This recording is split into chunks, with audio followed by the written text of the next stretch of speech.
Oke, bismillahirrahmanirrahim. Assalamualaikum warahmatullahi wabarakatuh. Bertemu kembali dengan saya, Yoga, dalam acara Ngorbit. Ngorbit adalah acara ngobrol literasi yang diinisiasi oleh Taman Baca Pohaci atau Pohaci Foundation. Bisa teman-teman hubungi Instagram kami di @pohaci_foundation dan di Facebook di Taman Baca Pohaci. Nah, kali ini kita kedatangan tamu istimewa. Eh, Seperti martabak ya. Ini juga sahabat saya, ada Kang Fajrin Sidik. Assalamualaikum Kang Fajrin. Salam warahmatullah. Nah, oke, baik, saya ceritakan dulu profil Kang Fajrin ini. Kang Fajrin ini kalau secara dalam perspektif kecerdasan jamaah Howard Gardner ini memang mumpuni ya. Pernah mengenyam pendidikan di kejuruan, di SMK Bintara, juga pernah mengenyam pendidikan pesantren. Nah, jadi ada kejuruannya, ada vokasinya, ada pesantrennya, kemudian melanjutkan S1 di UIN di jurusan Hukum Islam, betul ya, di Hukum Islam atau Hukum Syariah? Hukum Tata Negara, Hukum Tata Negara. HTN ya? Sekarang udah SH ya gelarnya ya. Nah, betul. Nah, sekarang juga sedang menjalani S2 di UIN juga, betul Kang Fajrin ya?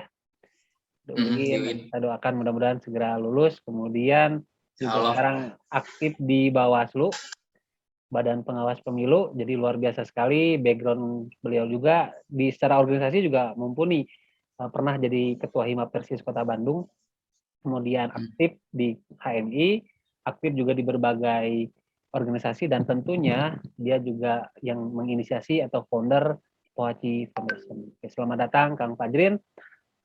Terima kasih atas kesediaan waktunya untuk kita berbagi, bercerita tentang buku yang akan kita bahas. Nah, hari ini kita akan banyak ngobrol nih. Kita ngobrol santai aja, cuman saya pakai bahasa Indonesia karena audiens Pohaci tidak hanya dari Sunda, gitu. Jadi ada dari berbagai daerah. Nah, buku yang akan kita bahas hari ini adalah buku karya Ahmad Tohari. Kita tahu bahwa beliau, Ahmad Tohari, lahir di Tinggarjaya, Jatiawang, Banyumas, Jawa Tengah, 13 Juni 1948. Beliau adalah sastrawan dan budayawan kebangsaan Indonesia yang sangat luar biasa karya-karyanya. Karya yang monumental, kalau tidak salah, Ronggeng Dukuh Paruk, yang sudah diterjemahkan dalam berbagai bahasa. Ada bahasa Jepang, Jerman, Inggris, sangat luar biasa. Dan kali ini yang kita akan bahas adalah salah satu novel yang juga luar biasa, yaitu Orang-Orang Proyek. Nah, tidak berlama-lama lagi, saya akan serahkan ke Kang Fajrin. Kang Fajrin untuk memaparkan hasil kajiannya. Ya, terima kasih Kang Yoga sudah menggelar satu diskusi yang cukup menarik, sebab diskusi ini tidak hanya dilihat dari satu kacamata saja, tapi juga beragam perspektif. Jadi teman-teman bisa ikut berdialog, ikut berdiskusi bagaimana sebetulnya memahami novel ini. Nah, sebelum kita masuk ke sana, kita bisa share screen tuh orang nggak? Bisa.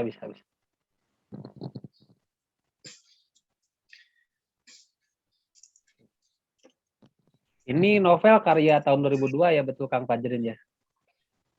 2002 diterbitkan oleh Gramedia. menceritakan tentang satu realitas sosial politik sebetulnya yang kemudian digambarkan oleh Ahmad Tohari sebagai counter hegemoni lah bahasanya gitu ya, resistensi terhadap penguasa yang dominan saat itu. Nah, kemudian diceritakan lewat karya sastra berbentuk novel. Nah, novel ini kan realis gitu, menceritakan bagaimana sebetulnya ketika satu program yang kemudian dikeluarkan oleh pemerintah itu bukan hanya sebagai satu program saja, tapi bahkan menjadi proyek ini menjadi ajang bancakan beberapa elit-elit politik. Gitu. Nah, langsung screen dulu ya. Ya, boleh. Oke, untuk teman-teman yang ada di Zoom ini juga nanti bisa diberi kesempatan untuk berdiskusi dengan cara raise hand. Ada yang mau ditanyakan atau mau disampaikan, silakan langsung. Tidak perlu di akhir ya, karena kita ini bukan webinar. Jadi bebas aja, silakan. Bebas. Kelihatannya. Oke, sudah Kang Bajrin. Nah, tadi udah diceritakan ya sama Kang Yoga bahwa Matahari ini salah satu karyawan yang salah satu sastrawan yang karya-karyanya sangat monumental. Kemudian dalam beberapa karyanya itu sudah cukup mendunia. Nah, dalam karya-karyanya Ahmad Tohari itu diantaranya adalah satu karya atau satu tulisan yang kemudian dia punya keberpihakan. Nah, keberpihakan itu keberpihakan kepada rakyat kecil. Orang-orang tertindas yang saat itu kemudian didominasi oleh kekuasaan politik yang cukup kuat. Nah, dalam novelnya yang terbit tahun 2002 ini, itu menceritakan ketika zaman Orde Baru. Nah, orang-orang proyek itu menceritakan seorang insinyur bernama Kabul yang sedang mengerjakan satu proyek pembangunan. Nah, pembangunan jembatan di sebuah desa yaitu di Sungai Cibawor. Nah, tetapi dalam pengerjaan proyek ini kemudian tidak sesuai dengan alam pikir seorang insinyur gitu. Sebab pembuatan proyek ini juga ada intervensi politik tertentu, adanya hegemoni dan dominasi politik. Kemudian dalam proyek ini juga adanya praktek-praktek koruptif, kemudian jadi ajang bancakan kaum-kaum elit dan feodal, dan permainan-permainan manipulatif lainnya gitu yang kemudian membuat si Kabul ini itu dihadapkan pada satu pilihan yang cukup dilematis begitu. Nah, misalkan ketika awal mula itu ada satu dialog yang cukup mengantarkan kita ketika mau membaca novel ini, yaitu adalah Patarya dan Kabul. Nah, Patarya itu kan dia pensiunan PNS lah di zaman Orde Baru yang kemudian di masa-masa pensiunannya dia lebih suka memancing. Itu salah satu agenda spiritualitasnya lah gitu. Dia memancing, kemudian bertemu dengan Kabul ketika memancing. Nah, dialog ini kemudian menjadi satu pengantar ketika melihat bagaimana novel ini Ahmad Tohari menceritakan lebih lanjut sampai dengan sikap dari Pak Kabul ini. Nah, satu diantaranya adalah dialognya tuh. Dan kerusakan itu membuat kan si jembatan itu dikerjakan, tetapi bukan tidak mengikuti rancangan dari seorang insinyur, tapi dituntut untuk selesai dalam waktu ketentuan atau kepentingan politik. Jadi si jembatan harus selesai bukan karena prediksi atau rancangan dari insinyur, tetapi ada keterlibatan atau perhitungan politik sana. Jadi yang harusnya jembatan itu selesai dalam jangka waktu 5 bulan, ini harus 3 bulan harus sudah selesai. Nah, ini selain itu juga kan dalam jangka waktu yang 5 bulan itu di sini ceritakan adanya hujan yang kemudian kata para insinyur bahwa ketika musim hujan lebih baik proyek dihentikan saja gitu, karena tidak akan benar ketika mengerjakannya. Nah, sehingga ketika dikerjakan dalam waktu hujan, nah banyak kerugian yang muncul sebab proyek jembatan ini tidak berjalan sesuai dengan apa yang diperhitungkan oleh insinyur Kabul tersebut. Di antara dialognya adalah ini si Pak Kabul itu bilang, dan kerusakan itu membuat kerugian yang cukup besar, serta memberi beban batin karena hasil kerja beberapa hari dengan biaya jutaan lenyap seketika. Nah, kata Pak Tarya, tapi Mas Kabul, urusan banjir adalah urusan alam, jadi buat apa disesali dan buat apa dibuat sedih. Kata Pak Kabul, karena kerugian itu sesungguhnya bisa dihindarkan bila awal pelaksanaan pembangunan jembatan itu ditunda sampai musim kemarau tiba. Kemudian itulah rekomendasi dari para perancang, namun rekomendasi itu diabaikan konon untuk mengejar waktu. Maksudnya, jadi penguasa yang punya proyek, kata Pak Kabul, itu dan para pemimpin politik lokal menghendaki jembatan itu selesai sebelum tahun 1992. Nah, tahun 1992 itu adalah hajat politik elektoral atau pemilihan gitu. Munculnya adanya pemilu begitu di tahun 1992, sehingga jembatan itu menjadi ajang kampanye di sana. Makanya kata Mas Kabul, saya kira peresmiannya akan dimanfaatkan sebagai ajang kampanye dari partai golongan penguasa. Nah, ini yang membuat si Pak Kabul itu sangat kesal begitu. Sehingga karena apa? Karena kata Pak Kabul, perhitungan teknis ilmiah yang dirancang oleh seorang insinyur itu harus dikalahkan dengan perhitungan politik. Nah, ini satu hal yang kemudian tidak hanya terjadi di zaman Orde Baru tahun 1990-an, tetapi juga terjadi hari ini gitu. Ketika ada satu virus, kemudian tidak melihat bagaimana para ilmuwan atau para ilmuwan dokter-dokter kemudian memperingatkan, tapi itu tidak diindahkan oleh para penguasa politik, tapi lebih memperhitungkan elemen-elemen lain. Nah, ini kemudian kata Pak Kabul membuat satu kekacauan bagi dirinya sebagai seorang insinyur.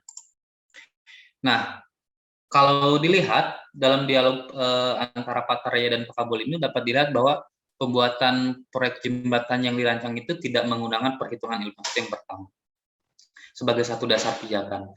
Nah, sebab apa? Sebab perhitungan ilmiah tersebut itu akan mengganggu sekali aktivitas politik dari para penguasa. Kampanye tahun 1992 itu, si proyek ini tuh harus dijadikan ajang kampanye untuk memobilisasi massa. Itulah kalau kurang lebih gitu. Sehingga kata Kabul itu dia itu menjadi sangat kesal karena pengetahuan yang digalinya selama di perguruan tinggi itu bisa dikalahkan dengan kepentingan politik gitu. Nah, dihadapkannya Kabul dengan posisi yang dilematis demikian itu, ia mencoba untuk pada prinsip idealnya sebagai seorang insinyur. Jadi ketika dia melakukan pengerjaan proyek, dia harus menggunakan bahan-bahan dengan mutu yang berkualitas tinggi, tidak boleh mutu yang rendah, kemudian sesuai dengan idealnya pengetahuan seorang insinyur begitu. Nah, kemudian selain itu dia dihadapkan dengan seorang atasan. Nah, atasan itu namanya Pak Dalkijo. Nah, Dalkijo ini dia juga seniornya saat di perguruan tinggi yang sama-sama juga seorang insinyur. Tapi antara Dalkijo dan Pak Kabul itu dia memiliki kedua orang ini sekalipun mereka seorang insinyur memiliki pandangan yang berbeda terkait dengan proyek yang dikerjakan oleh mereka itu. Misalnya dalam dialognya gini, di Kabul katanya tuh itu seperti hidup di awang-awang. Pijaklah bumi dan lihat sekeliling seperti pernah kukatakan, orang yang korek seperti kita itu harus pandai-pandai bermain. Nah, kata permainan dalam benak si Pak Kabul itu cukup multi tafsir gitu. Apa yang dimaksud dengan permainan? Yang dimaksud dengan permainan oleh Dalkijo adalah menjadikan si proyek itu sebagai ajang bancakan atau bagi jatah proyek lah.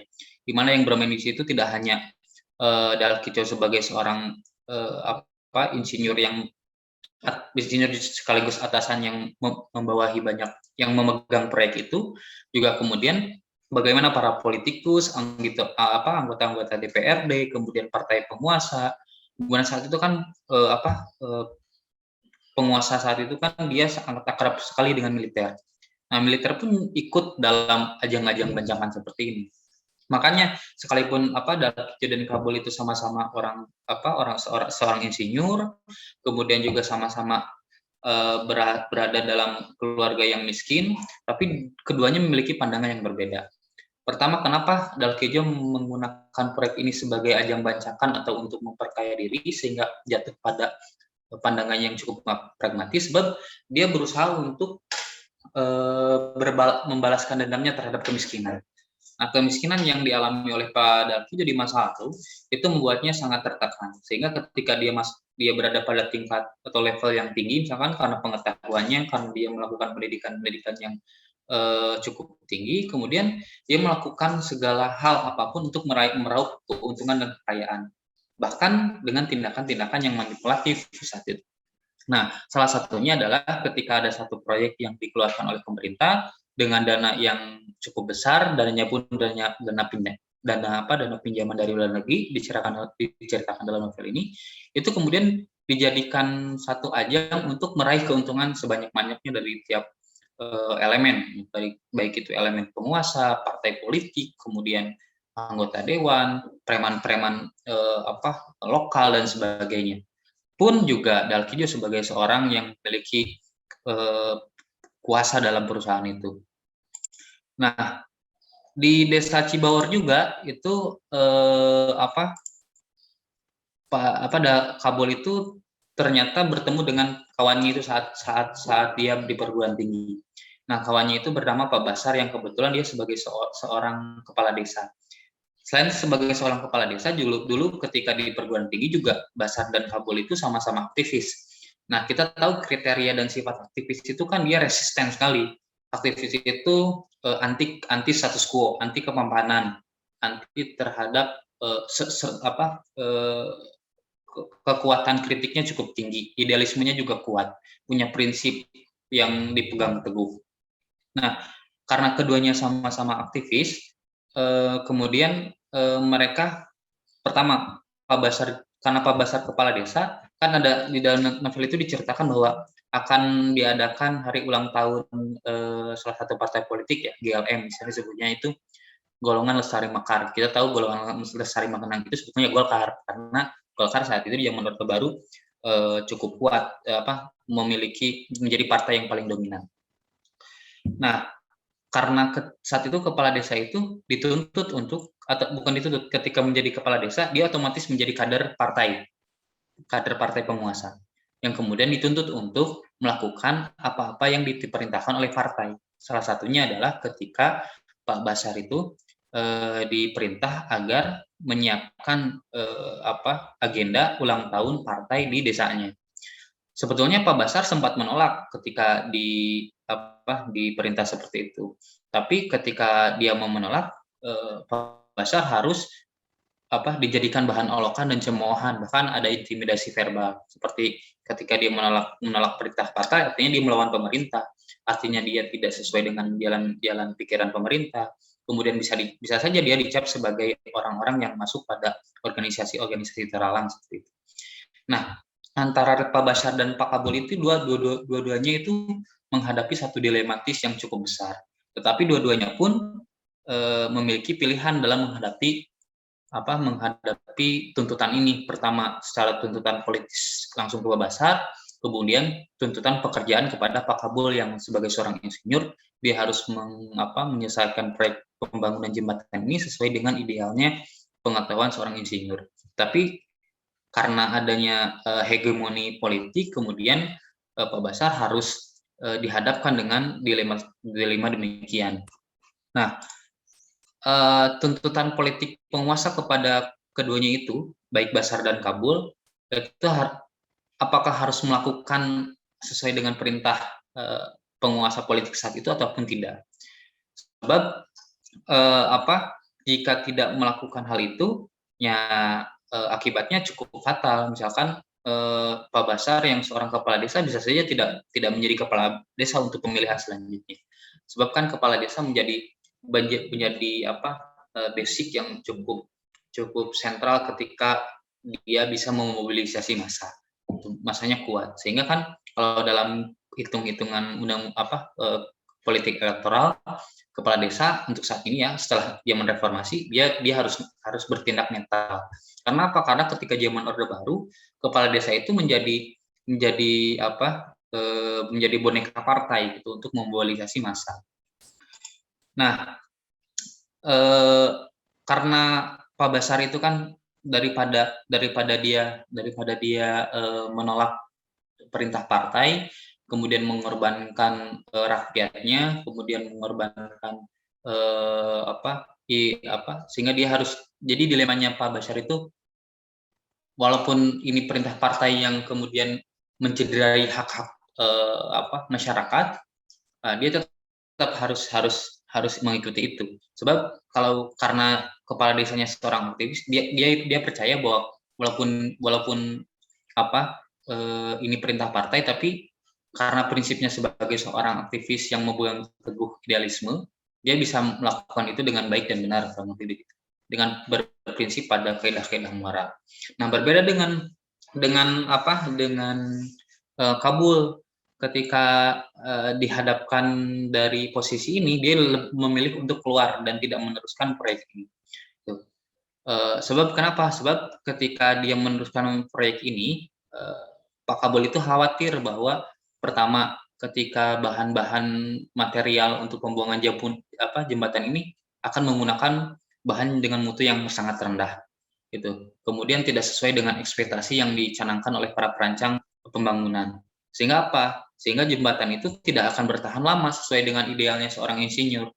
Nah, itu kan sebuah akibat yang cukup signifikan ya, diakibatkan karena dana-dana yang seharusnya diperuntukkan untuk proyek pembangunan jembatan ini itu dijadikan ajang banjakan yang seharusnya misalkan semennya itu kualitasnya besar, kemudian jembatannya dengan kualitas yang tinggi, itu tidak bisa dilakukan karena dana-dana untuk jembatan itu kemudian diambil gitu, dilakukan adanya praktek-praktek koruptif di sana. Nah, sehingga Pak Kabul merasa ketika dia harus meneruskan proyek ini, itu mempermalukan dirinya sebagai seorang insinyur. Nanti kan ketika jembatan ini sudah selesai, kata Pak Kabul, nah ini jembatan buatan dia seorang Kabul, jembatan buatan Kabul dengan kualitas yang sangat rendah. Dia nggak mau, dia lebih baik keluar dari proyek ini dan mengambil proyek yang lain gitu.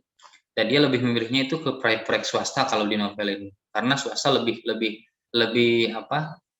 jelas gitu aturan mainnya karena tidak ada intervensi politik apapun. Nah, sebelum Pak Kabul memilih keluar, dia sempat bersih tegang dengan Dalkijo atasannya. Kata Dalkijo menginginkan bahwa Pak Kabul tidak boleh keluar sebab kan Pak Kabul salah satu insinyur yang sangat cerdas saat itu dan Pak Dalkijo melarangnya. Nah, larangan-larangan yang dilakukan oleh Pak Dalkijo adalah dia berusaha untuk mengintimidasi Pak Kabul. Intimidasinya dengan berupa ancaman bahwa ketika dia keluar dari proyek ini dia tidak akan mujur lah begitu kehidupannya, nasibnya akan buruk. Kemudian nasib buruk itu salah satunya adalah dia dianggap melawan pemerintah, kemudian orang yang selalu menentang pemerintah, tidak sesuai dengan prinsip pembangunan yang digalakkan di zaman Orde Baru dan sebagainya. Tetapi dengan keteguhan dan prinsip dari Pak Kabul, dia lebih memilih keluar daripada harus meneruskan proyek itu. Yang kemudian kata Pak Kabul, sebetulnya proyek ini bukan diperuntukkan untuk ajang kampanye sebetulnya, tetapi proyek jembatan ini yang diperuntukkan untuk rakyat karena dana yang digunakan itu ya dana rakyat begitu. Nah, selain itu juga yang menarik adalah ketika ada tanggung jawab ketika di situ kan di novel itu disebutkan ada dialog dialog yang romantis lah gitu, mengenang romantisme saat aktivis dulu, yaitu adalah Pak Basar, kemudian Pak Tarya dan Kabul sendiri. Nah, tiga-tiga ini tuh berdialog tentang bagaimana menghadapi realitas yang semakin semeraut gitu. Nah, kemudian Pak Bashar mengingat satu hadis yang cukup menggugah bagaimana sebetulnya tanggung jawab itu diperuntukkan oleh umat Islam. Kata Pak Bashar itu menyatakan ada satu hadis yang menjadi kajian waktu di perguruan tinggi, waktu sesama aktivis di salah satu komunitas lah, nggak disebutkan salah satu komunitas. Hadisnya kalau begini, inamal buistuli utamium makalimal akhlak. Sesungguhnya Muhammad itu diutus untuk memperbaiki akhlak. Nah, kata Pak Kabul itu tafsir redaksi yang sederhana sebenarnya. Kurang lebih secara ekstrim begini katanya, bahwa sesungguhnya Nabi Muhammad itu diutus hanya sekedar untuk memperbaiki akhlak. Nah, memperbaiki akhlak yang seperti apa? Jadi akhlak itu lebih didahulukan dibanding hal-hal yang bersifat formal gitu. Orang yang beribadah rutin setiap harinya tapi tidak memperbaiki akhlaknya, itu tidak mengikuti tauladan Nabi. Nah, akhlak yang seperti apa lalu apa yang sebetulnya harus dikerjakan, yaitu memperbaiki akhlak. Akhlak yang baik itu yang seperti apa? Akhlak yang baik itu adalah akhlak yang kata Pak Kabul itu melakukan kegiatan-kegiatan yang soleh atau amal soleh. Nah, amal soleh itu kemudian meningkatkan yang dimaksud dengan kesolehan sosial.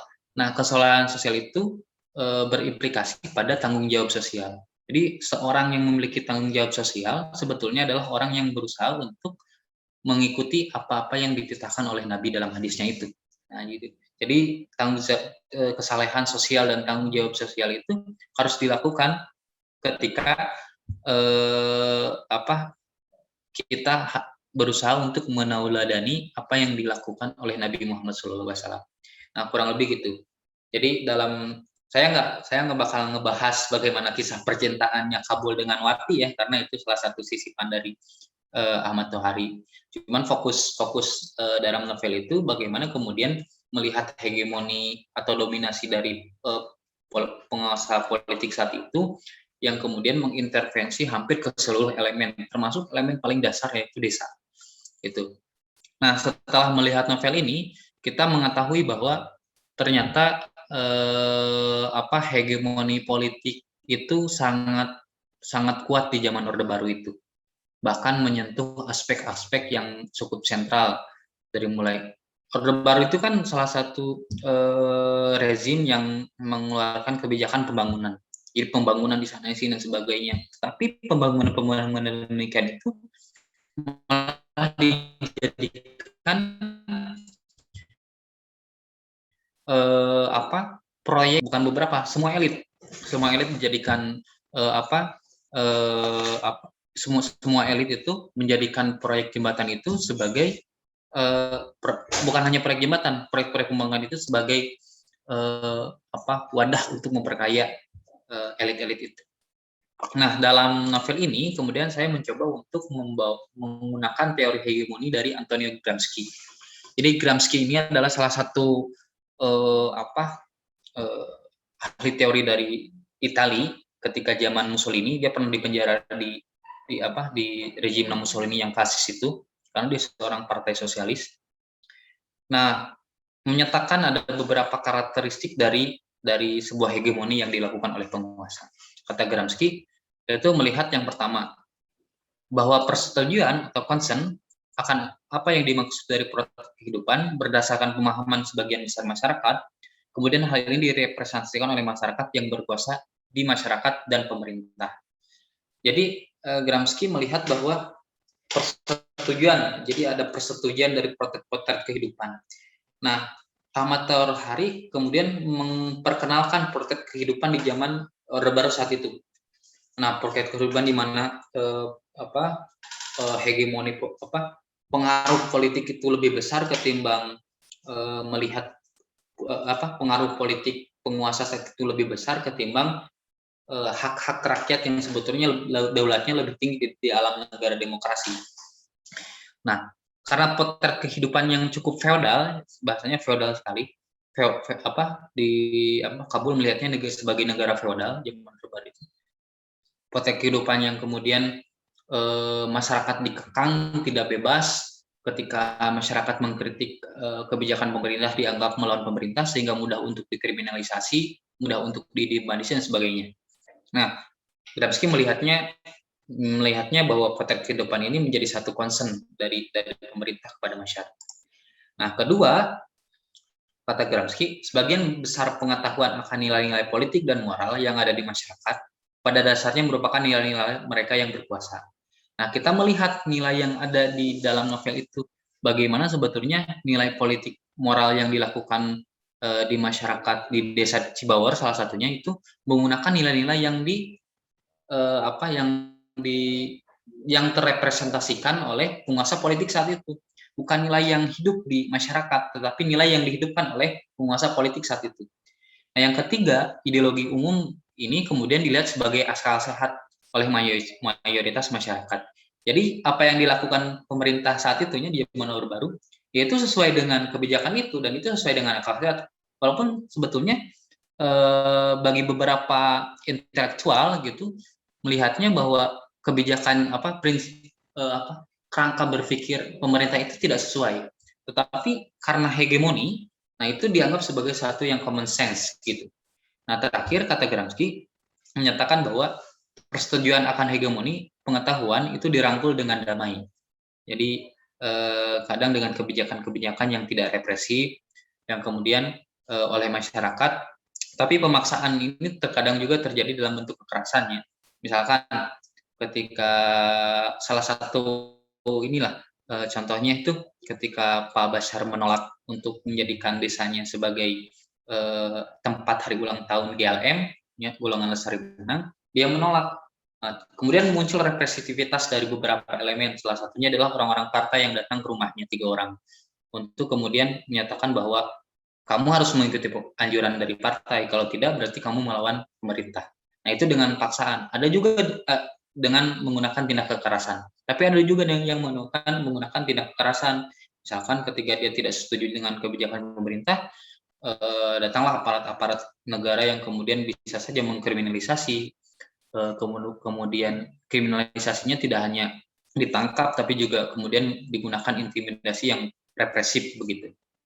Itu yang dibaca oleh Gramsci kalau kita menggunakan teori hegemoni Gramsci dalam melihat novel ini.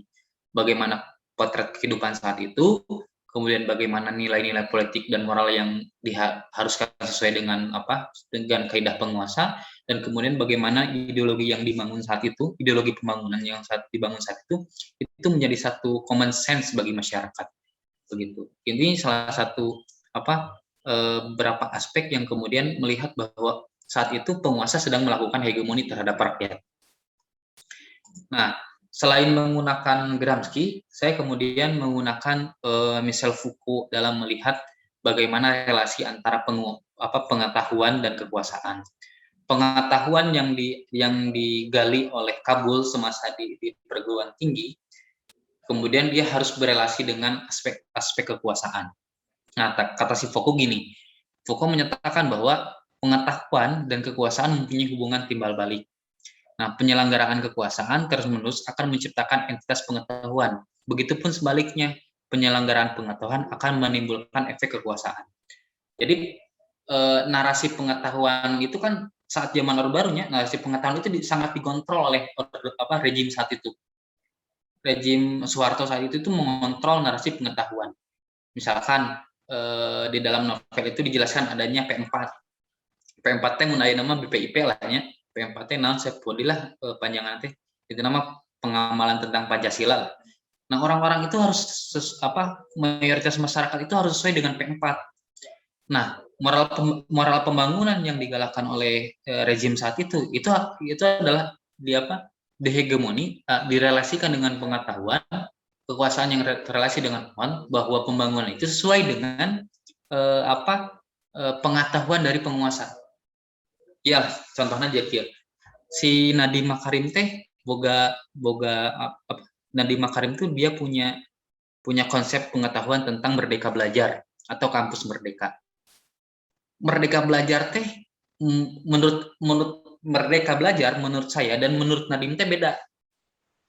Tapi karena kekuasaan dan pengetahuan itu saling berelasi, jadi si pengetahuan tentang Merdeka Belajar itu harus sesuai dengan kehendak kekuasaan, gitu tah. Jadi kalau misalkan saya punya perspektif yang berbeda tentang kampus Merdeka, tentang Merdeka Belajar, itu akan salah di mata penguasa. Karena apa? Karena tidak sesuai dengan prinsip-prinsip pengetahuan yang kemudian dirancang oleh penguasa saat itu. Salah satunya Nadiem misalkan. Nadiem ngomongkan tentang kampus Merdeka. Kampus Merdeka salah satunya adalah bahwa mahasiswa harus berdaya. Ketika mahasiswa keluar dia harus jadi pekerja kerah putih dan sebagainya. Dilarang orang yang misalkan ketika ada di perguruan tinggi sebagai seorang mahasiswa memerdekakan dirinya agar dia tidak jadi manusia yang penindas dan tertindas. Kemudian orang yang merdeka dia berarti harus mengkritik status quo, harus harus transformatif pikirannya, harus revolusioner, kemudian harus memiliki gagasan-gagasan yang baru. Nah,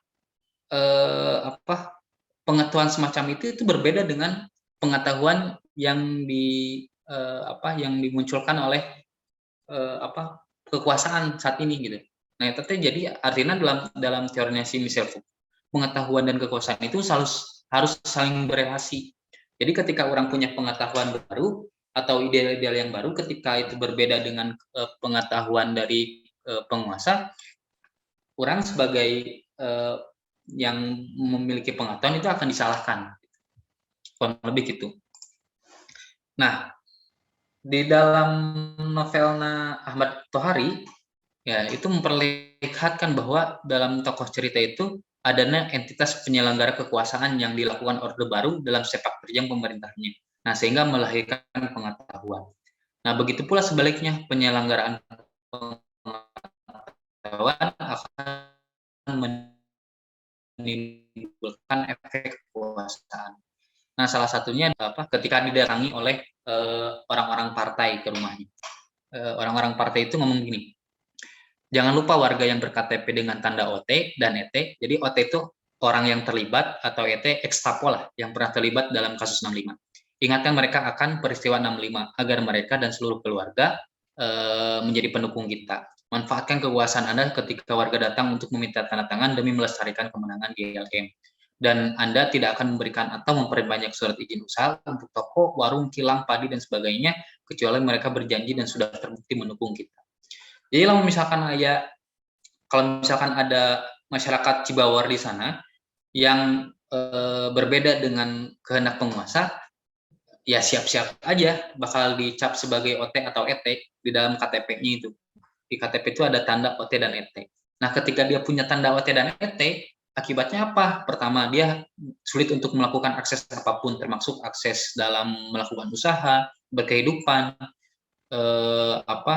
melanjutkan karir, misalkan jadi aparat negara itu susah kalau udah punya tanda OT dan ET. Itu udah dilarang gitu. Jadi PNS dan sebagainya itu dilarang sekali ketika punya tanda OT dan ET. Karena apa? Karena itu kehendak penguasa. Nah, kemudian pengetahuan ini itu kemudian ditanamkan ke benak khalayak yang dikontrol, kemudian diatur, didisiplinkan bukan dengan jalan fisik tetapi dengan pemikiran. Nah, ide sehingga selalu waspada dengan kekuatan, kan karena itu kan komunis jadi narasi dominan ya. Negasi terhadap komunis itu menjadi narasi dominan saat di pemerintahan Orde Baru. Nah, pelabelan dalam identitas diri penduduk dipakai sebagai strategi agar rakyat menginternalisasi pengetahuan yang diwacanakan Orde Baru. Nah, tokoh Basar, mantan aktivis yang dulunya giat berdemo menentang Orde Baru itu harus menjadi bagian Orde Baru karena menjadi kepala desa.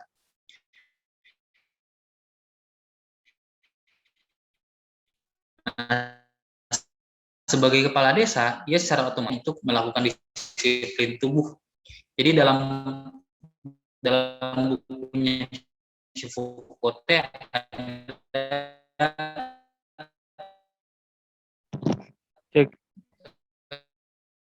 judulnya itu disiplin and punish. Ketika si Basar jadi kepala desa, ya dia otomatis jadi anggota partai GLM, ya, anggota partai Golkar lah. Nah, itu ada disiplin tubuh, kata Foucault, yang menginternalisasi dalam diri si Basar. Jadi kalau misalkan dia jadi kepala desa, dia nggak mungkin lepas dari label anggota partai. Jadi di zaman Orde Baru dulu itu kepala desa nggak mungkin bukan orang partai gitu, orang partai dominan gitu ya,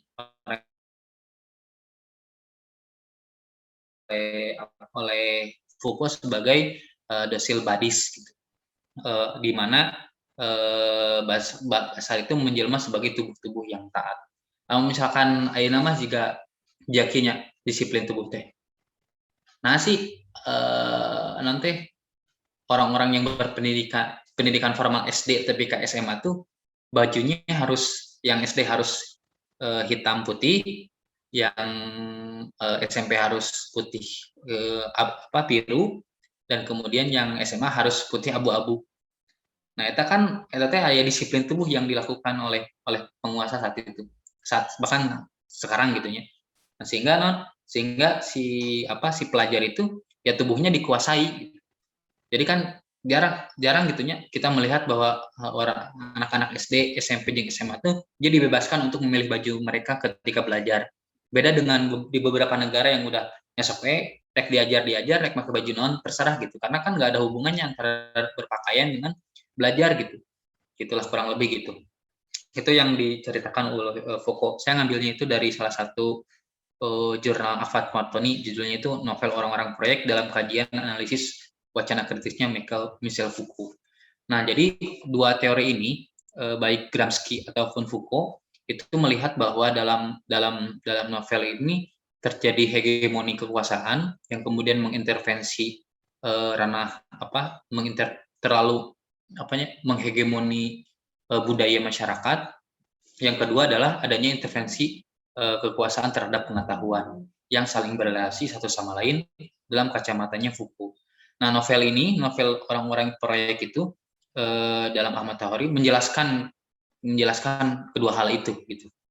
Itu meren untuk pembedahan novel ini sebetulnya masih panjangnya saya ingin membedah lebih jauh, tapi mudah-mudahan teman-teman di sini bisa berdialog.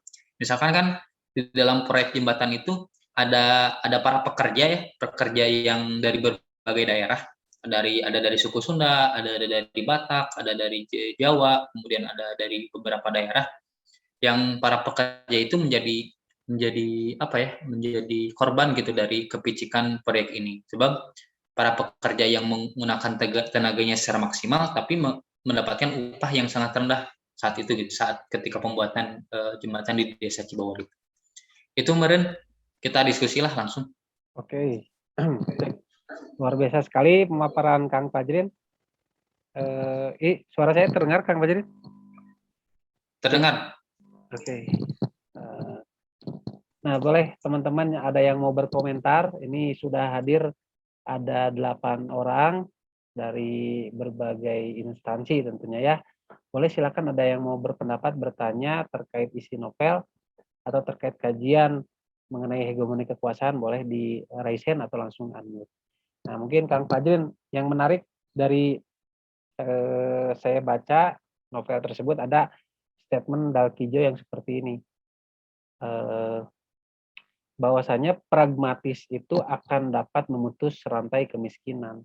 Memang hal seperti itu mungkin kita akan temui banyak gitu, apalagi di pemerintahan mungkin. Nah, bagaimana Kang Fajrin melihat bahwa pragmatis itu akan menjadi jalan untuk bisa membalas dendam terhadap kemiskinan?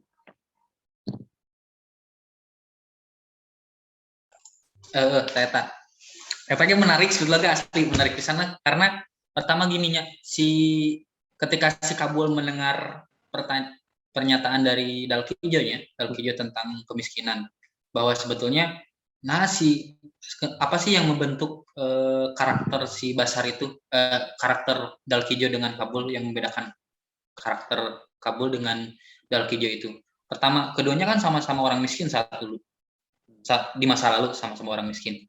Tapi si Dalkijo itu memilih untuk membalaskan dendamnya terhadap kemiskinan. Karena kemiskinan itu tidak dilihatnya secara struktural gitu. Nah, sedangkan si Kabul melihat bahwa kemiskinan itu struktural. Nah, karena Dalkijo melihatnya bahwa kemiskinan itu bukan struktural, artinya ya kemiskinan harus dilawan secara individual gitu. Cara melawannya dengan apa ya? Saya harus kaya, jadi orang kaya gitu. Ketika saya jadi orang kaya, saya nggak miskin gitu. Karena saya nggak miskin, berarti saya harus melakukan apapun demi memperkaya diri. Nah, ketika saya menjadi orang kaya, ya artinya kekayaan itu merupakan agenda balas dendam terhadap kemiskinan.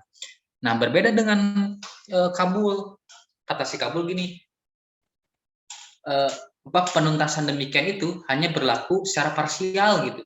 Ya, untuk si Dalkijo aja gitu, tidak menyeluruh gitu, karena melihat kemiskinan tidak sebagai satu sistem secara sistematik gitu. Kan kemiskinan mah kan sifatnya strukturalnya. Karena nggak mungkin misalkan dalam satu desa di Cibawar orang miskin itu lebih banyak dibanding orang kaya. Artinya kemiskinan itu struktural. Kecuali dalam satu desa yang miskinnya cuma 1 orang atau 2 orang. Ternyata kemiskinan tidak struktural. Nah, karena kemiskinan itu struktural, kata Pak Kabul, ya harus dilawannya secara struktural gitu. Berarti harus ada gagasan transformatif yang merubah keadaan itu gitu. Jadi orang-orang yang miskin secara struktural itu harus mengubah dirinya secara struktural. Caranya apa? Dengan tindakan-tindakan yang bersifat kolektif dibanding tindakan-tindakan individual kayak si Dalkijo itu. Nah, Dalkijo mah jadi ketika dia kemudian berusaha untuk melawan kemiskinan itu secara individual, ya dampaknya apa? Dampaknya adalah pandangan pragmatisnya. Jadi pandangan pragmatis itu dampak dia melawan kemiskinan yang tidak didasarkan pada analisis struktural gitu. bahwa kemiskinan itu adalah terjadi akibat adanya satu sistem yang membuat kemiskinan itu ada. Kita menarik sih dialog kita teh, karena kan jadi dilema oke ke si kabul teh. Memang kalau misalnya masalahnya menyelesaikan masalah kemiskinan dengan cara si Padal Kijo memang parsialnya hanya untuk si Padal Kijo sendiri, tidak menyelesaikan masalah kemiskinan secara umum. Nah, Kang Fajrun, mungkin ini kan novel udah lama ya 2002, tapi menurut Kang Fajrun praktek-praktek seperti itu apakah masih berkembang di era teknologi informasi yang semakin terbuka gitu, atau justru makin ramai? Kalau misalkan ditarik ke wacana kekinian mah sebetulnya nggak ada bedanya ya. Kalau kita lihat teori hegemonina si Gramsci, sebab yang berbeda itu hanya orang-orangnya saja, wataknya sama. Watak Orde Baru saat itu dengan watak, walaupun sekalipun sekarang sudah reformasi, wataknya sama. Gitu. Pertama, kekuasaan didominasi oleh elit-elit partai, gitu. Elit-elit partai penguasa sangat dominan. Kemudian karena ininya salah satu contohnya kenapa partai zaman Orde Baru itu dominan, sebab dia mengalahkan partai-partai oposisi. Nah, diantaranya adalah dengan memunculkan agenda fusi partai. Jadi kan partai di Orde Baru kan 3 partai, Golkar, PDI, dan P3. P3 itu mewakili komunitas religiusnya, terutama agama Islamnya. Kemudian PDI itu mewakili ideologi nasionalis, dan ketiganya Golkar mewakili ideologi dari penguasa saat itu.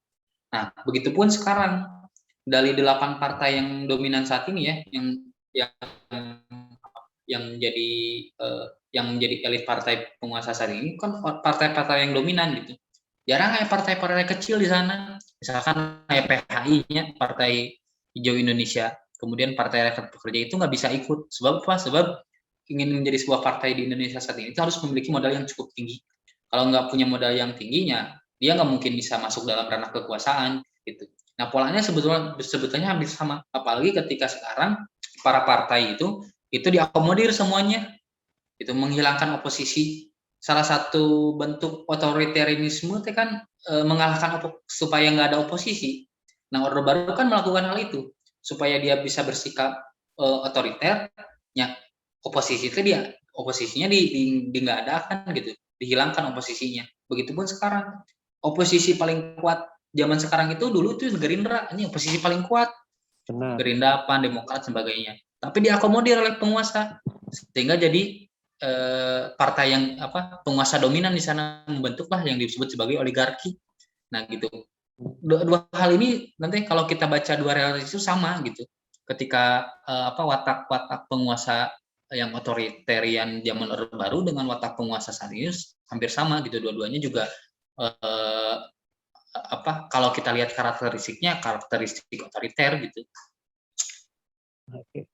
Rekonsiliasi itu justru alat untuk melanggengkan otoriternya.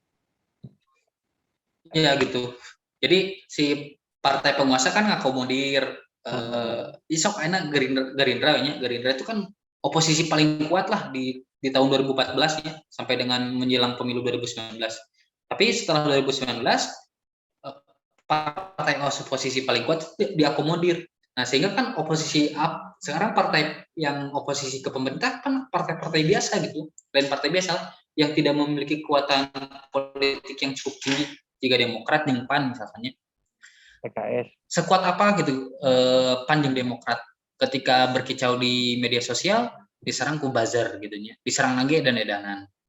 Mengkritik pemerintah dikritik balik secara ekstrim, secara radikal dan sebagainya. Gitu.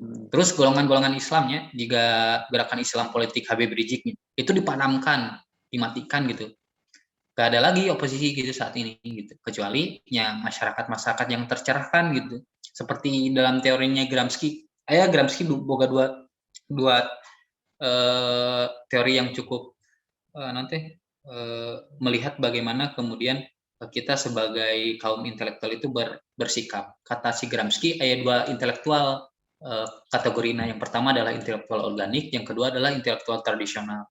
Nah, intelektual tradisional itu adalah intelektual yang berpihak pada rakyat kecil. Gitu. Jadi menggunakan ilmunya untuk menyuarakan kebenaran dan keadilan dan berpihak pada orang-orang yang tertindas. Nah, sedangkan intelektual organik ya intelektual yang berpihak pada penguasa lah gitu. Misalkan dia digunakan oleh penguasa untuk melegitimasi apa yang dikeluarkan, kebijakan apa yang dikeluarkan oleh penguasa. Nah, itu kata si Gramsci, orang kudu menjadi intelektual tradisional. Lamun cek si Ali Caryati mah disebut nanti rausan fikir lah. Jadi orang-orang yang tercerahkan, yang kemudian menyuarakan kebenaran yang keadilan, mengkritik sesuatu yang memang dianggap itu menimbulkan efek zolim lah gitu ke masyarakat. Nah, itu diceritakan oke dalam novel si Ahmad Tohari ini. Cuman kan kalau kita lihat tidak ada sosok intelektual penuh gitu ya. Karena kan si Bashar misalkan Bashar mah bukan dia malah masuk pada golongan penguasanya, tapi penguasa yang berusaha untuk melakukan hal dengan prinsipnya gitu, prinsip yang tidak yang berbeda dengan kaidah penguasa saat itu. Sedangkan Kabul dia memilih untuk keluar gitu, memilih untuk menjaga jarak gitu dengan penguasa. Kan akhirnya si Kabul kan memilih untuk keluar dan mengurusi program-program swasta gitu. Program-program swasta dan jembatan anu Kabul teh diprediksi bakal runtuhnya kan cuman berapa bulannya ngan setahun itu ya? Sama jembatan itu teh satu tahun terakhir nanti dilewati iring-iringan yang panjang akhirnya roboh gitu akhirnya gitu akhirnya roboh gitu karena tidak sesuai dengan rancangan si Kabul sebagai seorang insinyur. Jadi lebih mentaati kepentingan politik dibanding mentaati pengetahuan si Kabul sebagai seorang insinyur gitu. Dilema nanti kesalahannya di situ. Jadi sains yang diakui itu sains yang berpihak kepada pemerintah ya. Di sana manten. Nah, gitu, ngomong ke kita lamun make teori Foucault mah cocok ya. Jadi pengetahuan tehnya harus sesuai berelasi dengan kekuasaan. Gitu. Betul. Nah ini ngobrolin ini Kang Pajeng, Pak Bahar nih. Pak Bahar kan dulunya aktivis, kemudian sekarang masuk kepada GLM tadi ya, golongan di bawah atau berafiliasi dengan partai tersebut. Nah, kita juga ingat sekarang ada Bung Faldo nih, Bung Faldo Maldini, yang memang awalnya banyak masyarakat, saya perhatikan kicauan di Twitter, banyak yang berharap sebetulnya kepada idealisme dari Faldo yang memang dulunya aktif di BEM, jadi aktivis. Namun sekarang setelah menjadi Manchester, justru sekarang punya julukan baru, The New Ngabalin. The New Ngabalin U23. Nah, kalau boleh dari pandangan Kang Fajin, apakah kita masih punya harapan kepada politisi-politisi muda atau mungkin politisi yang seperti apa yang bisa memiliki intelektual tradisional yang seperti tadi teori dari yang disebutkan Kang Fajrin? Dilihat dari keberpihakan dia mengeluarkan pengetahuannya gitu. Jadi kalau misalkan si Faldo dalam novel Ahmad Tohari dia dal hijau gitu mencek orang gitu. Karena dia sekarang jadi berkoalisi dengan penguasa yang dulunya kritis gitu. Sekarang menjadi didikte oleh rejim kan itu. Dia kan apa yang diucapkan itu kan hasil dikte rejim gitu. Tidak merdeka lah, tidak bebas. Nah, berbeda dengan orang-orang yang bebas dan merdeka yang ngomongnya sesuai dengan prinsip pengetahuan orang gitu. Sekalipun itu bertentangan dengan kebijakan dari pemerintah. Nah, kan kalau kita lihat intelektual itu kan salah satu kaum minoritasnya di Indonesia mah. Minoritas dalam artiannya sedikit lah orang-orang intelektual itu orang-orang yang sedikit. Tapi memiliki kekuatan, ternyata kekuatannya adalah kekuatan pengetahuan. Nah, pengetahuan itu salah satu modal paling awal sebetulnya ketika kita berusaha untuk memiliki gagasan yang transformatif. Nah, salah satu menggali pengetahuan itu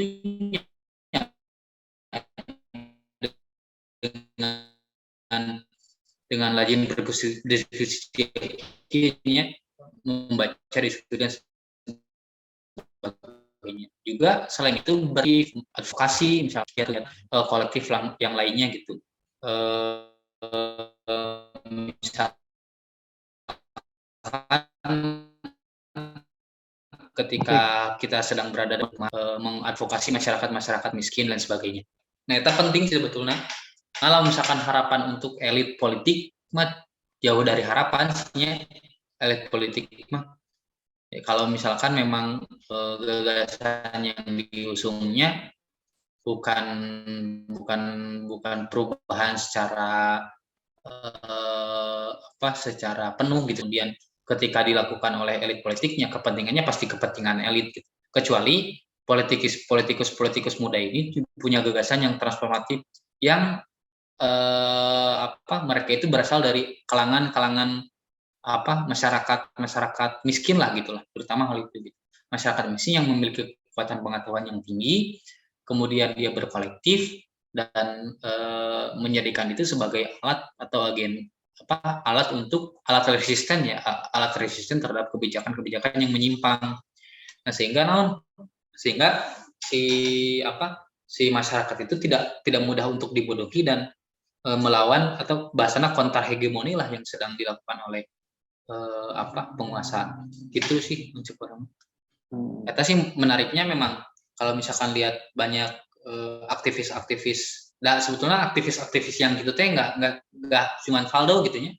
Juga Fajrul Rahman itu dulu mah kritis pisan gitunya ke penguasa, tapi ketika dia di tempat diberikan posisi yang nyaman ya dia diharuskan ya kudu didikte ku rejim gitu. Kemudian misalkan si Budiman Sujatmiko sama gitu. Tahun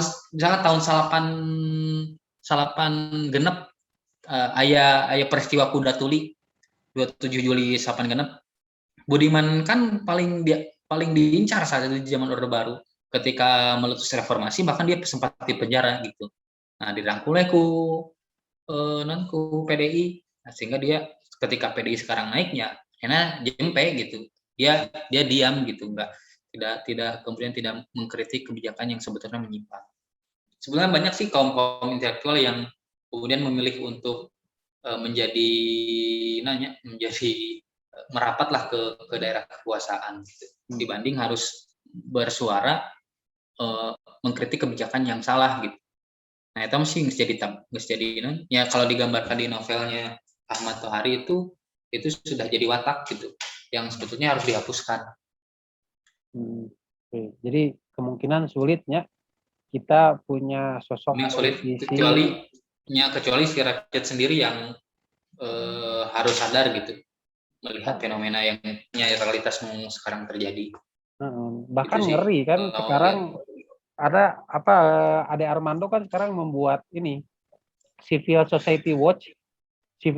Jadi ngeri sekali di negara demokrasi ada rakyat yang mengawasi rakyatnya gitu. Wah, ini kayaknya jadi ini 3 periode. Ya sih sekarang kan ada kritikan mural misalnya yang lagi rame. Yang lagi rame mural. Itu kan salah satu bentuk kritiknya, tapi dibungkam, dilakukan tindakan-tindakan represif. Artinya itu kan mengancam alam demokrasi kan yang seperti itu teh.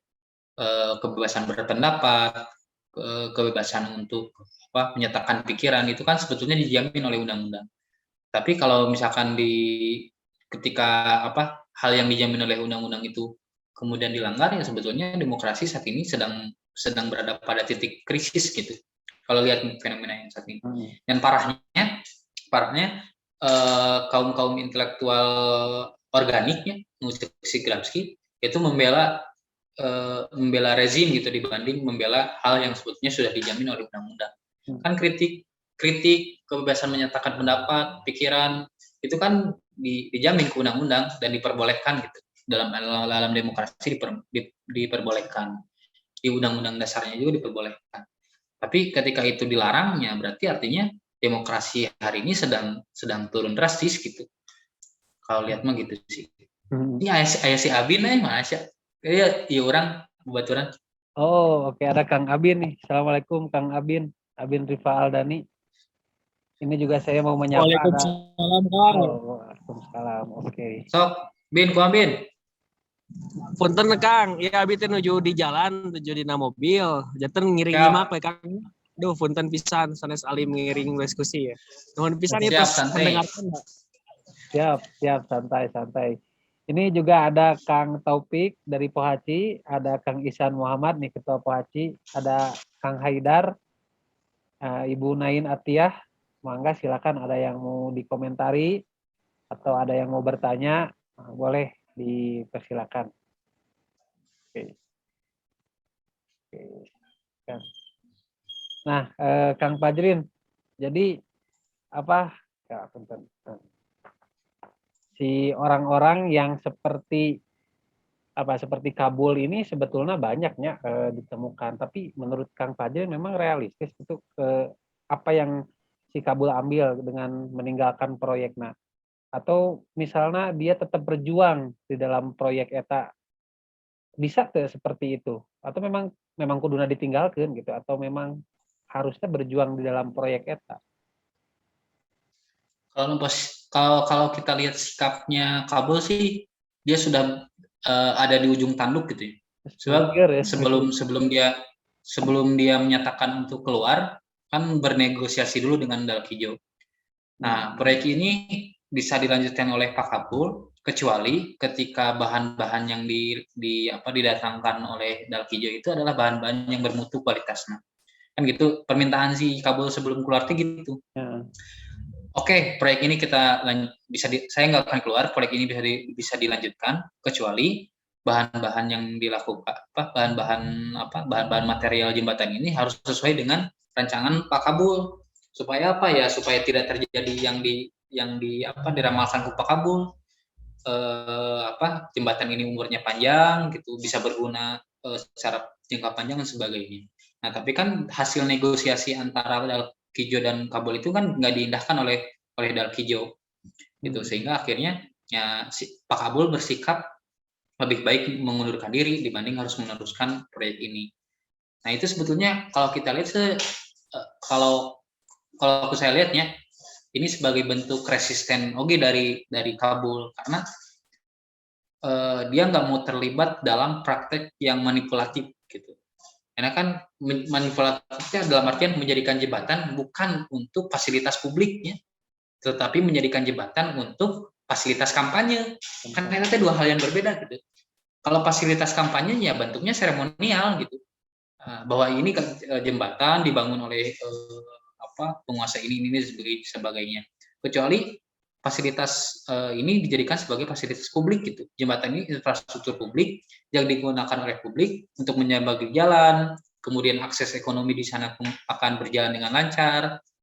Akses ekonomi itu tidak hanya lalu lalang masyarakatnya, tapi kan lalu lalang masyarakat itu ada yang bekerja, ada yang kemudian pergi ke pasar, jadi aksesnya mudah. Nah, karena akses yang mudah, kemudian ekonomi di sana pun tidak tersendat kan gitu. Impian si Kabul kan seperti itu. Kalau jembatan ini memang dibuat untuk fasilitas publik. Nah, sedangkan dalam pikiran Dalkijo dan penguasa saat itu, ya, pembangunan jembatan bukan untuk fasilitas publik, tapi fasilitas penguasa untuk dijadikan ajang kampanye. Nah, itu sih perbedaannya, sehingga bagi saya ketika Pak Kabul bersikap untuk keluar dari proyek tersebut adalah sikap yang benar gitu. Sebab pertama dia sudah negosiasi menginginkan jembatan ini jembatan yang bisa digunakan oleh masyarakat secara umum dan bertahan lama, tapi tidak diindahkan oleh Dalkijo. Sini sikapnya ya mau apa lagi gitu, daripada si Kabul juga ikut berpartisipasi memanipulasi proyek itu, ya lebih baik dia keluar gitu. Itu sih sebetulnya pilihan yang dilematis, tapi tetap Kabul harus menentukan sikap, dan sikap yang terbaiknya dia harus keluar dari proyek itu. Idealisnya. Nah, menarik Kang Fajrin, yang menarik juga di novel tersebut bahwa para pekerja itu disuap juga oleh masyarakat kampung gitu. Itu kan anehnya, kita yang mungkin yang ada di pikiran kita si masyarakat kampung itu lugu gitu, apa namanya, polos, bersih, tapi ternyata itu mereka memberikan suap kepada pekerja untuk memperoleh satu sak semen atau paku. Nah, mungkin ada pengaruhnya nggak perilaku penguasa yang seperti itu dengan perilaku masyarakatnya gitu. Jangan-jangan nanti sekarang pemerintah sudah seperti ini nih, sudah misalnya membungkam, nanti berpengaruh ke masyarakatnya juga yang sama-sama seperti pemerintah sifatnya. Ada pengaruh nggak kira-kira? Ya kalau dilihat sekarang mah kan ada timbal baliknya. Jadi pemerintah kan harusnya jadi tauladan ya. Kalau jadi tauladan berarti ya masyarakatnya menoladi pemerintah. Nah sekarang begini, si pemerintah saat ini kemudian melakukan pembungkaman terhadap masyarakat. Yang masyarakat ini saling membungkam juga gitu dengan adanya sasi ada Armando teh. Dosen UI ya, buzzer. Nah, itu maksudnya itu teh non komunitas nanti karena nanti Civil Society Watch. Civil Society Watch. Pokoknya gitulah. Nah, Pokoknya itu kan sipil memantau sipil, bro. itu kan juga yang kalau sama persis apa yang dilakukan oleh para pekerja dengan masyarakat lokal di sana. Jadi masyarakat lokal di sana tuh melihat bahwa ada nanti bahan-bahan ini kan juga bahan-bahan yang bermutu rendah, yang juga jadi bancakan penguasa, yang nggak saya kita ambil juga gitu. Yang penting kan jembatannya jadi gitu. Nah praktek-praktek ini pun sebetulnya jadi menjalar ke bawah gitu. Jadi penguasa melakukan itu, saat itu juga rakyat juga ikut melakukan hal itu, dan itu dianggap sebagai Gramsci sebuah potret kehidupan lah, potret kehidupan yang common sense-nya masuk akal gitu ya teh. Ya, ketika masyarakat tidak melakukan itu ya dianggap tidak masuk akal kan. Nah jadi di sana teori si Gramsci bisa masuk gitu, namun kita lihat. Jadi masuk akalnya praktek-praktek seperti tapi itu. Kan nu menarik lagi nih, menariknya dari Kabul tuh ketika si Kabul menyatakan keluar dari program itu, para pekerja itu seakan kehilangan sosok seorang Kabul gitu. Dimana kan Pak Kabul itu sangat memperhatikan para pekerjanya, kemudian mengayomi pekerjanya ketika pekerjanya merasa lelah dalam pekerjaannya. Pak Kabul kemudian memberikan beberapa hal ya, memberikan hiburan, salah satunya adanya Tante Ana. Jadi Tante Ana teh menurut mah namanya hiburan malam lah untuk di rumahnya Mas Somah gitu. Ya itu hiburan yang membuat mereka melupakan kelelahan mereka gitu. Yang sebagai korban palingnya karena dia pendidikan para pekerja saat itu rendah, upahnya juga rendah karena upahnya juga dipotong oleh si mandornya gitu. Dan mereka merasa itu mahal biasa gitu. Nah, ketika si Pak Kabul tuh nanti bersikap mengundurkan keluar dari program proyek itu, para pekerjanya merasa kehilangan sebab sudah ada interest yang cukup kuat gitu antara para pekerja dengan Kabul. Para pekerja melihat bahwa Pak Kabul itu adalah orang yang bijaksana, orang yang jujur, orang yang adil, orang yang berintegritas dan sebagainya, tapi memilih keluar. Nah, berbeda dengan perilaku Dalkijo kepada para pekerjaannya gitu. Ya, Dalkijo mah bodoh lah gitu dah. Dia mah pragmatis, gak mikirin pekerja seperti kita. Nah, beda dengan sikap si Pak Kabul. Ya, artinya kejujuran, keteguhan hatinya Pak Kabul, kemudian prinsip integritasnya juga patut dicontoh sih oleh kita. Oke. Tapi dari fenomena atau dari cerita di dalam novel tersebut, pantas nggak kita membuat statement bahwa sekali lagi pragmatis bisa mengalahkan idealis, pragmatis yang menang gitu? Sebetulnya ya orang tidak bisa menghilangkan aspek pragmatisnya. Dari tadi penting. Aku orang dahar buku kan mungkin ya, dahar masang itu. Orang S2, orang melakukan pendidikan dari S1 S2-nya tujuannya untuk bisa mencari kehidupan yang lebih baik kan gitu. Nah, aspek pragmatis memang ada, tapi itu tidak dominan gitu. Tidak mendominasi gitu. Jadi tidak mendominan artinya tidak dijadikan tujuan gitu. Yang itu dijadikan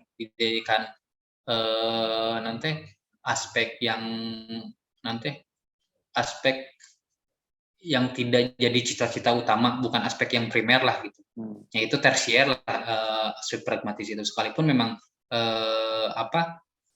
nanti idealisme itu pasti berbenturan dengan pragmatisme. Tapi bagaimana kita mengelola kedua hal itu sih sebetulnya, kalau dilihat mah. Ya dilihat aja ketika si Pak Kabul kan pragmatis juga gitu. Pragmatis dalam artian ketika ada sisi pragmatisnya, bukan pragmatis secara penuh, ada sisi pragmatisnya. Nah, ketika orang gawe di pemerintah, bayarnya kan leutik, tapi ketika di swasta bahan-bahannya bagus, tapi juga orang dibayar secara bagus oge gitu. Nah, itu kan sisi pragmatis dari seorang Kabul, tapi tidak menjadikan pragmatis sebagai tujuan utama gitu, dan tidak mendominasi sisi Pak Kabul. Tujuan utamanya yang agar ketika dia merancang satu proyek pembangunan, dia harus sesuai dengan kaidah-kaidah ilmiah, juga harus sesuai dengan tujuan dan cita-cita yang dibangunnya gitu. Ketika dia membuat jembatannya, tujuannya untuk digunakan oleh publik gitu, sebagai fasilitas publik. Ketika dia nanti misalkan ngebangun masjid misalkannya, tujuannya untuk fasilitas publik, tidak asal-asalan lah. Itu sih kalau dilihat mah. Kalau lihat pragmatismenya bisa dilihat aja bagaimana sisi atau karakter dari Dalkija dengan karakter dari Kabul. Gitu sih kurang enggak. Oke. Jadi sebetulnya memang kalau secara kehidupan memang tidak bisa dilepaskan ya antara pragmatis dan idealis. Tapi di sini tadi yang saya maksud itu jadi pragmatis dalam konteks si Dalkijo, idealis dalam konteks si si Kabul gitu. Apakah dalam konteks eta memang kita bisa menyebut bahwa nu menang Dalkijo gitu, nu menang si pragmatisme Dalkijo dengan si kabur dari proyek. Bisa disebut seperti itu nggak, Kang Fajrin? Kalau vis gitunya, atau vis gitu dihadap-hadapkan dari kedua sikap ini, sebetulnya kalau lihat Dalkijo kan pragmatisme yang totalitarian gitu, total gitu, bahwa kehidupan ini ya harus kan pragmatisnya kan harus berguna lah gitu, ayah manfaatnya gitu, ada manfaat yang untuk kita secara radikal. Sedangkan kata si Kabul mah yang sisi kemanfaatan perlu gitu, kebergunaan itu perlu, tapi nggak dijadikan tujuan utama. Lalu misalkan dihadap-hadapkan ya bisa wae gitu, bahwa Kabul merepresentasikan seorang idealis, Dalkijo merepresentasikan seorang pragmatis. Nah, keduanya dihadap-hadapkan gitu. Apakah kita akan mengikuti Dalkijo atau Kabul yang idealis, atau Dalkijo yang pragmatis? Kalau misalkan dihadap-hadapkan, ya emang pertarungannya sih seperti itu gitu. Oke. Tapi kan si Dalkijo mah dia teboga sisi ideal pisan gitu, gak punya sisi ideal teh gitu, pragmatis ya total gitu, walaupun dia tahu bahwa dia ngerti gitu bahwa di dalam berdemokrasinya orang harus melakukan perubahan, kan diceritakan tuh cita-citanya gini dia paham gitu, tapi tidak dilakukan gitu. Sedangkan Kabul paham tapi dilakukan, tapi juga tidak menafikan sisi pragmatis. Oke, sisi Kabul deh, hanya memang ada ya sisi pragmatisnya. Ada sisi pragmatisnya. Misalkan ya dalam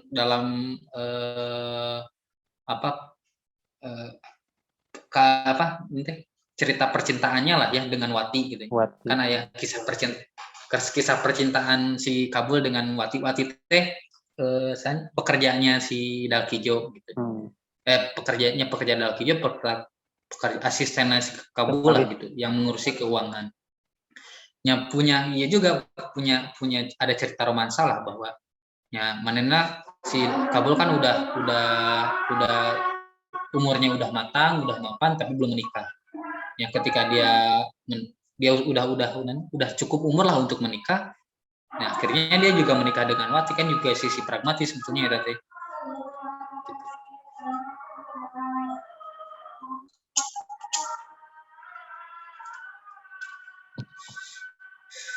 Gitu Maren. Oke, Kang Fajrin, adzan juga sudah berkumandang, ini adzan asar dan kita sudah ngobrol lebih dari 1 jam. Ini ilmu yang luar biasa ya, kita tadi sudah disuguhi paparan kajian mengenai novel orang-orang proyek, juga tadi ada disuguhi 2 teori yang akan menghiasi intelektual kita hari ini. Mungkin terakhir Kang Fajrin closing statement-nya mengenai diskusi kita kali ini.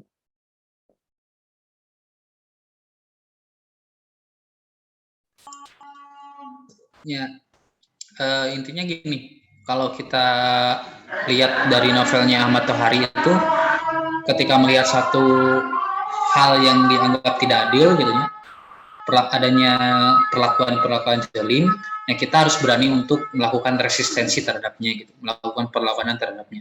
Yang perlawannya beragam bentuknya ya, secara praktis atau secara pikiran juga bisa.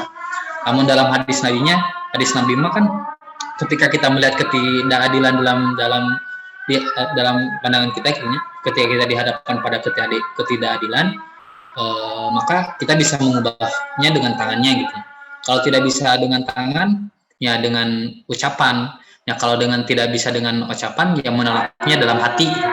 Nah, menolak dalam hati itu ya selemah-lemahnya iman gitu. Itu cek Nabi.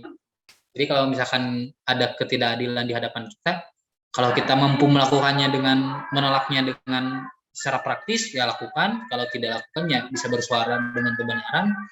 Kalau tidak bisa bersuara, ya menolak itu dengan hati gitu. Ya orang tidak inginlah seperti itu. Ya itu kata Nabi, itu selemah-lemahnya iman. Kata sih nuku saya lihat dari novel ini. Oke, terima kasih Kang Fajrin, hatur nuhun sekali teman-teman juga yang hadir di sini. Kita sudah membahas mengenai novel karya Ahmad Tohari berjudul Orang-orang Proyek. Semoga kita juga bisa melaksanakan atau juga terinspirasi dari kisah Kabul yang luar biasa idealis. Mungkin sekian kegiatan bedah buku di acara Ngorbit Pohaci. Jangan lupa pantengin Instagram Pohaci @pohaci_foundation, kemudian di YouTube-nya di Pohaci Foundation. Terima kasih, mohon maaf dari saya. Kalau ada salah-salah kata, wassalamualaikum warahmatullahi wabarakatuh.